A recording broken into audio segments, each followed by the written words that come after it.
Bienvenue à nous, à tout le monde en fait. Si vous nous rejoignez sur TV Vendée, vous êtes sur le plateau de la matinale aujourd'hui. C'est mardi 7 février, ça commence très très fort cette nouvelle partie, je le sens. Vous avez vu, oui, le générique avec le croissant, le téléphone, le petit-déj. Bref, c'est le début de la journée et il est temps de faire le point sur l'actu 100% Vendée de ce mardi. Nous parlons d'actu sociale, évidemment, aujourd'hui, avec une nouvelle journée de mobilisation qui s'annonce en Vendée contre le projet de réforme des retraites. 4 rendez-vous sont prévus dans le département. Les syndicats sont plutôt confiants pour y retrouver autant, voire plus de participants que la semaine dernière. Nous détaillons ça dès le début du journal. La Bonnotte aussi qui est en terre, ça y est, ça c'est à Noirmoutier. Dans 3 mois, elle donnera la primeur qui fait la renommée de l'île.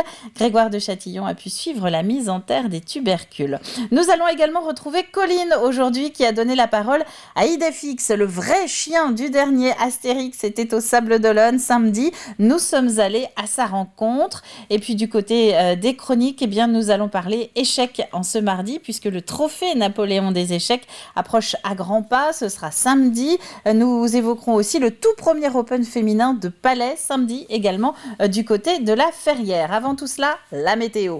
Alors, c'est une très belle journée qui s'annonce. Une très belle journée. Ah ben, je me tourne mais il n'y a pas de carte. Voilà. Une très belle journée qui s'annonce, mais avec du froid.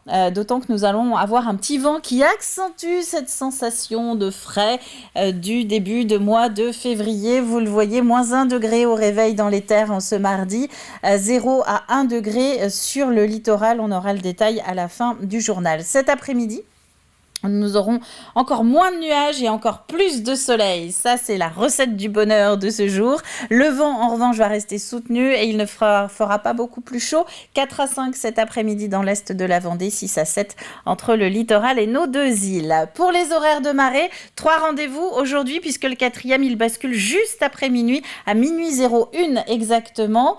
Côté coefficient, nous n'irons pas au-delà de 82 en cette quinzaine puisque à partir de demain, on entame déjà la descente et ce en attendant les grandes marées annoncées à la fin du mois. La carte des marchés à présent avec l'ensemble des rendez-vous de ce mardi qui s'affiche à l'écran. Nous pouvons aller par exemple du côté de la Bruffière, tiens, si vous êtes dans le nord du département, Chantonnay également, ou Talmont-Saint-Hilaire pour aller à la rencontre de nos producteurs locaux. C'est la Sainte Eugénie aujourd'hui. Bonne fête les filles. Bonne fête également au Inaya, tout comme au Audran. Le soleil aujourd'hui en Vendée, eh bien, il va se coucher bien après 18h. Ça fait du bien, jugez plutôt. Il sera 18h18 aujourd'hui en Vendée quand le soleil se couchera. On passe au journal.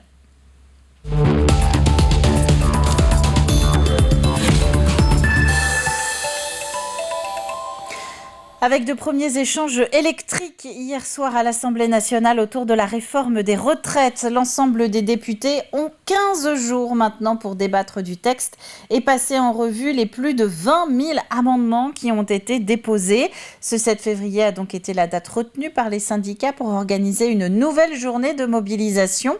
Des perturbations qui sont annoncées à la SNCF, dans les bus, notamment lyonnais, ou encore dans les écoles. Côté manifestation, 4 rendez-vous sont prévus en Vendée. Le premier, c'est à 10h à Fontenay-le-Comte. Des covoiturages y sont ensuite organisés pour rallier le cortège de La Roche-sur-Yon à 14h. Et comme le 31 janvier dernier, des manifestations sont aussi prévues à Châlons, ça ce sera 18h, et au Sable d'Olonne à 18h30. D'après les premiers échos des syndicats, vous allez l'entendre, la participation devrait être la même que la semaine dernière. Nous pensons que la journée, elle va être aussi égale à ce qui s'est passé mardi. Ça veut dire au moins 18 000 manifestants. À ce niveau de participation en Vendée, on n'a jamais vu ça depuis 2010. Donc on prépare aussi samedi, et on pense que samedi sera une journée différente. On aura peut-être moins de salariés, mais on pense qu'on aura des familles. Il va y avoir une mobilisation très très massive. En tout cas, ce sont les remontées qu'on a dans les différentes organisations syndicales, dans les entreprises et les sections, dans les entreprises et administrations où nous sommes implantés. D'autant plus que nous allons arriver à la veille du débat parlementaire qui aura lieu mercredi sur la question justement du report de l'âge légal. Donc c'est pour ça que cette date a été choisie pour la mobilisation. Donc elle s'annonce très massive. Et nous y reviendrons évidemment dans nos journaux de 12h30 et de 18h. C'est une phrase qui n'est pas passée inaperçue dans le milieu du football vendéen. Le président de la Roche VF, Christophe Chabot, qui en milieu de semaine dernière comparait le stade lyonnais Henri Desgranges à un champ de patates. Le problème, c'est que c'est là que doivent s'entraîner ses équipes, notamment sa première, qui est actuellement en tête du championnat de National 3, ou encore les équipes réserves et féminines, qui sont elles aussi en tête de classement. La Roche-VF a donc décidé d'entamer une tournée des stades vendéens pour jouer ces matchs. En face, la municipalité de La Roche-sur-Yon rappelle avoir 2 équipes de bon niveau qui jouent actuellement la montée, en football donc, mais également en rugby, et qu'elle ne veut donc en aucun cas en privilégier aucune. Nous, on trouve des solutions actuellement qui sont des solutions provisoires. Mais la prochaine conversation qu'on doit avoir, c'est celle un peu de la vérité. Où la ville veut qu'on monte un beau projet tous ensemble. Et puis, dans ce cas-là, on continue à fédérer des entreprises et puis des joueurs et éducateurs de haut niveau. Mais par contre, ça impose qu'on ait une infrastructure qui suive, où la ville ne veut pas ou ne peut pas, parce qu'elle peut aussi ne pas pouvoir. Et dans ce cas-là, on joue pas avec la même ambition. On peut très bien être un club de National 3, très sympa.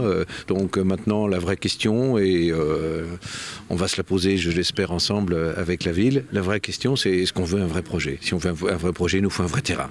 Nous cherchons des solutions avec une délocalisation des matchs, soit sur les terres noires ou ailleurs, pour certains matchs, pour pouvoir alléger l'utilisation de ce terrain. Il faudra ensuite refaire la pelouse. Est-ce que c'est une autre technique de pelouse qu'il faudra mettre en place ? De toute façon, on ne pourra pas échapper avec les années qui viennent à la construction d'un nouveau stade sur La Roche-sur-Yon qui sera lui soit dédié au rugby, soit dédié au football, mais qu'on puisse séparer les 2 sports. Mais cela, c'est dans quelques années, 5-10 ans, c'est à voir.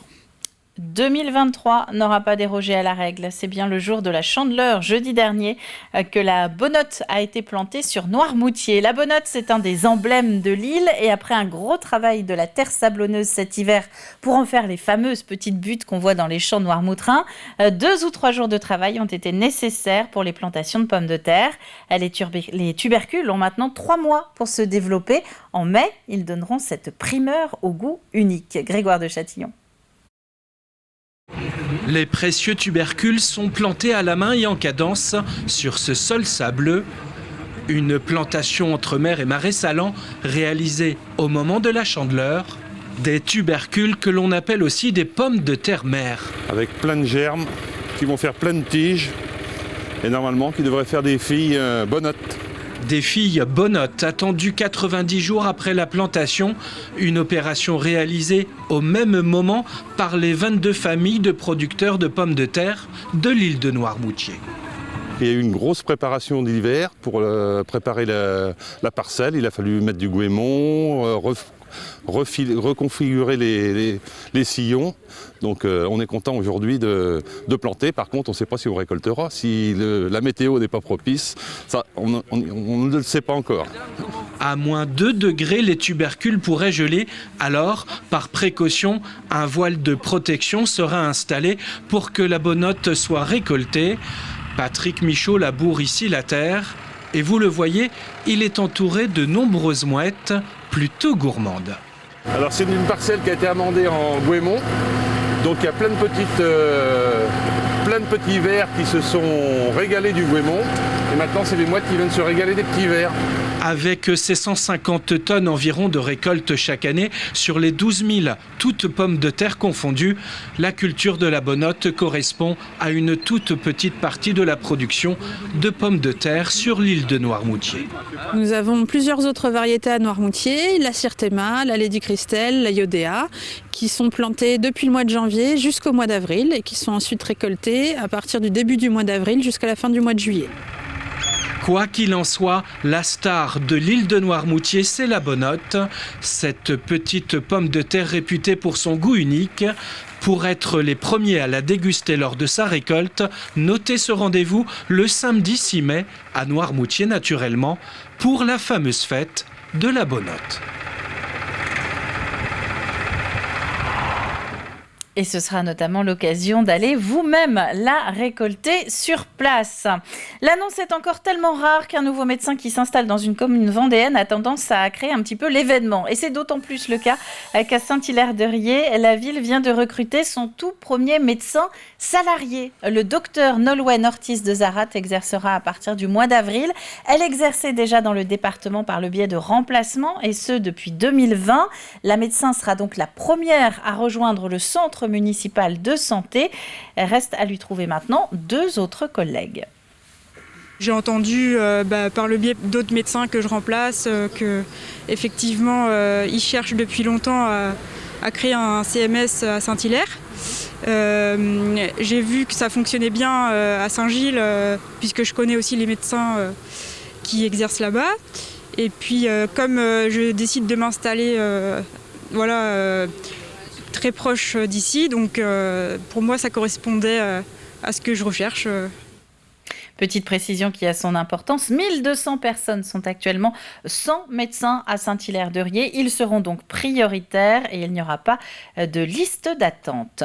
Quelle place pour les aînés dans la ville ? L'agglomération de La Roche-sur-Yon organise en ce premier trimestre 2023 des ateliers autour de la question « Nous sommes tous les seniors de demain, que souhaitons-nous pour bien vieillir dans notre ville et notre agglo ?» Des tables rondes de 2h30 pour partager les envies et les besoins des plus de 65 ans qui représentent aujourd'hui 2 habitants sur 10 dans l'agglomération lyonnaise. Dans le cadre de cette démarche, on doit réaliser un plan d'action et pour alimenter ce plan d'action, on organise des ateliers dans lesquels on demande l'avis aux usagers, on leur demande ce qu'ils attendent d'une ville adaptée justement au vieillissement. C'est un enjeu fort, un enjeu d'avenir, c'est un défi même, compte tenu justement de la masse de population qui arrive à 60-65 ans et qui va vieillir. Il faut que cette population puisse bien vieillir, il faut qu'on tienne compte de leur vieillissement dans nos politiques publiques. Et le dernier rendez-vous est prévu jeudi. Ce sera au Tablier de 14h30 à 17h. Astérix, Belle et Sébastien ou encore la série 10%. Plus de 450 films ont en commun un homme de l'ombre, un dresseur d'animaux devenu star de cinéma. Il s'appelle Patrick Pitavino et il était au Sables d'Olonne ce week-end. Un déplacement avec son équipe de choc pour aller à la rencontre de son public, mais surtout pour partager quelques secrets de tournage. Colline Davy. Des chiens qui portent des paniers, d'autres qui sautent dans un cerceau, d'autres encore qui grimpent sur une table. Ce spectacle, c'est grâce au travail de cet homme et de son équipe. C'est une passion de travailler avec les chiens, de les éduquer, d'avoir des binômes avec lesquels on peut faire énormément de choses. Ça a toujours été une passion. Expliquer pourquoi il faut jouer un psychologue, mais c'est en moi, j'ai toujours aimé ça. J'apprends énormément au contact des animaux, mais aussi au contact d'autres personnes qui, des fois, il faut être ouvert à tout. Et c'est toujours aussi intéressant. Et Patrick Pitavino ne dresse pas n'importe quel chien, les siens sont de vrais artistes du cinéma. D'ailleurs, la star du jour, c'est lui. Des figures du cinéma, mais pas seulement. Patrick Pitavino travaille aussi pour les spectacles du parc Astérix et du Puy du Fou. Et cette fois-ci, il offre un show dans un magasin. C'est différent que le cinéma où on peut recommencer. Au cinéma, il y a une séquence, l'acteur s'est trompé, c'est pas très grave, on la refait. Aujourd'hui, c'est pas gênant. Au théâtre, non.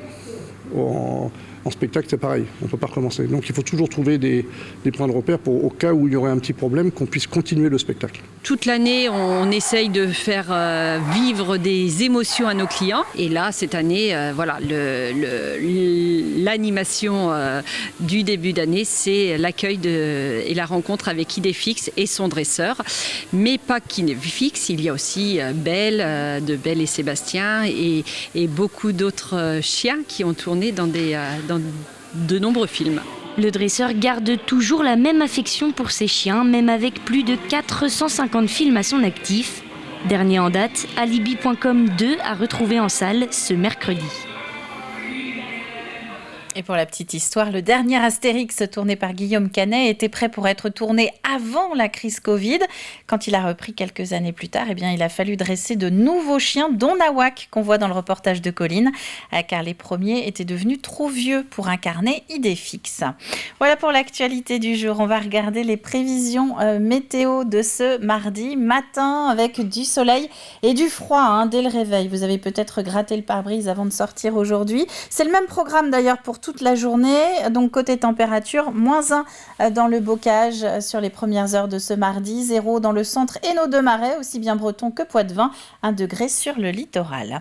C'est la fin de ce flash. On va parler échecs maintenant, palais également. C'est une deuxième partie de matinale assez sportive. On va avoir aussi un aperçu du numéro de backstage de ce jour.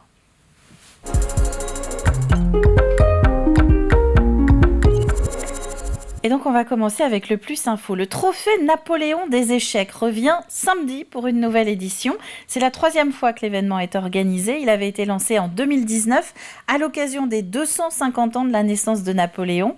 Joueurs internationaux et amateurs ont l'occasion de se rencontrer le temps d'une partie.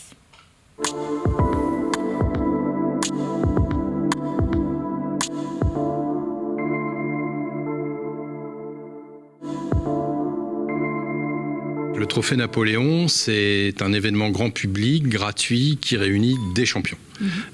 Depuis 2019, puisque nous en sommes à la 3e édition. Cette manifestation est ouverte aux personnes les plus âgées comme les plus jeunes, celles qui aiment, apprécient ou ne sont absolument pas joueurs d'échecs, mais qui peuvent venir assister à ce spectacle, parce que c'est un spectacle, c'est aussi un sport, évidemment, et puis c'est tout à fait culturel. Nous allons avoir cette fois-ci 4 champions. Le champion de France 2018, qui s'appelle Tigrane Garamian, qui est grand maître international. Le champion de France 2019, qui s'appelle Maxime Lagarde, qui est également grand maître international. Sophie Millet, qui est 6 fois championne de France. Et un jeune espoir qui s'appelle Elliot Papadiamandis, qui a 17 ans et qui fait partie des espoirs des échecs français. Nos 4 champions vont s'affronter.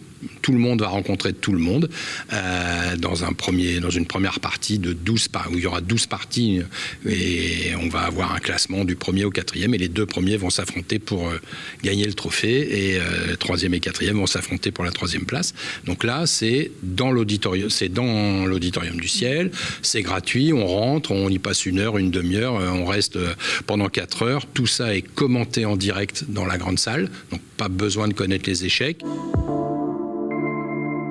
Ce qu'on appelle la simultanée géante, où nos 4 champions vont affronter tous les 4 en même temps, 100 amateurs.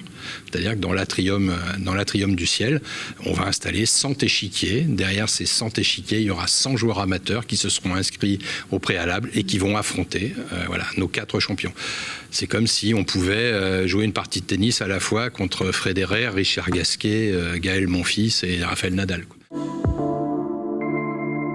Nous avons cette ambition de marquer la ville au cœur de ce jeu. Je crois que oui, il y a beaucoup de passionnés, au-delà de tout ce qu'on a pu constater, que ce soit au niveau de la filmographie, des théâtres, etc. Oui, il y a beaucoup d'enthousiasme autour de ce jeu. La Roche-sur-Yon va accueillir les finales des coupes de la Fédération française des échecs pour la première fois. On va avoir 300 joueurs, amateurs et parmi les meilleurs joueurs français et du monde qui vont venir à La Roche-sur-Yon les 1er de juillet. Et tout cela, ça marque l'idée de La Roche-sur-Yon de s'installer à la fois pour des événements fédéraux et peut-être pour des trophées Napoléon et peut-être demain pour d'autres événements, de façon à associer son image et à apporter du spectacle, du grand spectacle, du show, et pas simplement un sport confidentiel, parce que les échecs sont bien plus que ça.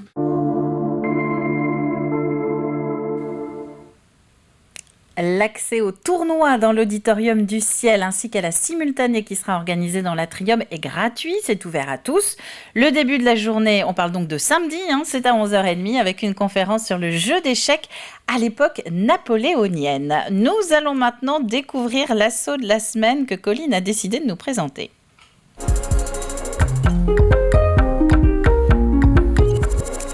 Et c'est une association qui devrait parler à beaucoup d'entre nous ce matin. Nous faisons un gros plan sur le Palais Ferriérois qui recrute. On va donc parler palais, mais aussi place des filles dans ce milieu qui reste encore assez masculin. On retrouve Colline sur place. Bonjour à tous, aujourd'hui pas besoin de vous expliquer où on se retrouve, tout bon Vendéen qui se respecte aura reconnu derrière nous.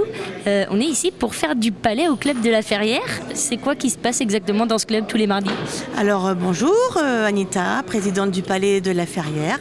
Tous les mardis on se rassemble pour faire les entraînements et on est une quarantaine de licenciés dans le club. Et là ce soir on est 26 à faire l'entraînement pour préparer le match de vendredi prochain. Parce qu'il y a un match vendredi prochain, il y a aussi un autre gros événement qui arrive, l'accueil de l'Open féminin. Ah oui, donc vendredi on se rejoint à Saint-Philbert-de-Bouenne et donc après le 11 février nous allons recevoir, pour l'instant il y a 147 filles qui sont inscrites à l'Open féminin. C'est un rendez-vous individuel, c'est le premier rendez-vous qui existe. On espère encore avoir d'autres filles, ça serait cool. On aimerait bien taper sur 150, 160 filles, ça serait bien. Et donc du coup, on va les recevoir au complexe sportif de la Ferrière le 11 février. Et alors si c'est chez vous, c'est parce qu'il y a une petite particularité dans ce club. Vous êtes la seule femme présidente, c'est ça ? C'est ça, ça fait quelques années maintenant que je suis présidente du club de la Ferrière et je suis la seule présidente de la Vendée. Et alors justement, pour parler du palais féminin, est-ce qu'on peut dire qu'il manque des joueuses et on a plus d'hommes que de femmes, c'est ça ? Ah bah tout à fait, le sport du palais est essentiellement considéré masculin, mais depuis quelques années maintenant, les filles se montrent et puis sont assez fortes, c'est super cool. Nous dans notre club on en a 5, on est 5 filles dans le club et de plus en plus maintenant les femmes s'intègrent très bien dans le monde du palais masculin. Donc si on peut faire un petit appel, ce serait juste qu'il y en ait dans d'autres clubs pour pouvoir jouer contre vous. Ah bah ça serait cool évidemment, et plus il y aura de filles, plus la mixité sera importante, plus ça sera bien. Mais pour l'instant c'est vrai que c'est compliqué de faire venir quand même pas mal de femmes. Mais on en a de plus en plus. Eh bien vous l'avez compris, si vous aussi vous voulez participer, que vous soyez une femme ou un homme, d'ailleurs c'est ouvert à tout le monde encore, n'hésitez pas à contacter l'association ou un autre club du département. Et puis en attendant, moi je vous laisse, je vais essayer de faire une petite partie.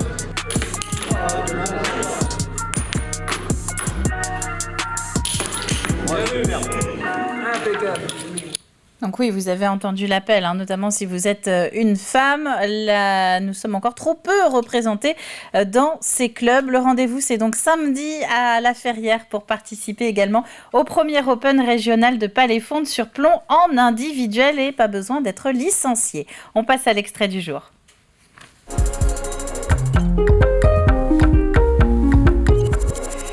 Une nouvelle découverte sur le plateau de Backstage cette semaine avec David Ovinet. Nous parlons de pop spatial et ce avec le groupe Shelter Colony.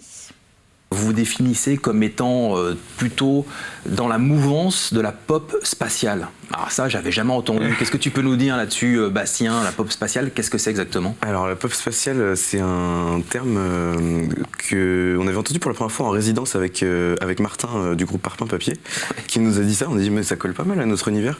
Et en fait, c'est un mélange d'influences pop, électro et rock, parce que tous les deux, on a des influences assez diverses qu'on essaie de réunir dans ce style. Donc le côté pop avec les harmonies de voix, le côté rock avec des gros riffs de guitare quand même, et puis le côté électro avec des kits de batterie électroniques. C'est ça. Des synthétiseurs. Ouais.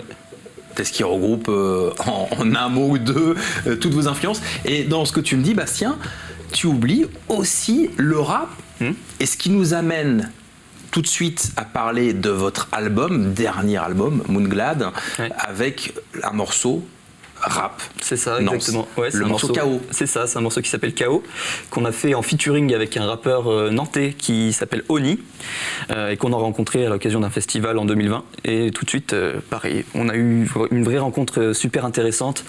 Il a voulu poser un de ses textes sur une de nos compositions. On a travaillé ensemble sur cette composition et ça marche. On trouve que ça marche très bien en tout cas. On en est très contents.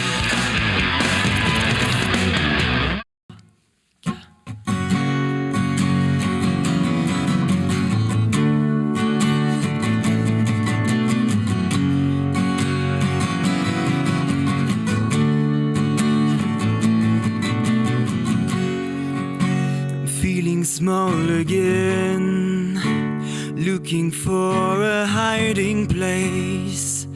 My fears are back in control. Et c'est un backstage à retrouver en intégralité au fil de la journée sur l'antenne ainsi que sur nos différentes plateformes, à savoir YouTube et le site internet tvvendée.fr. On passe au jeu ?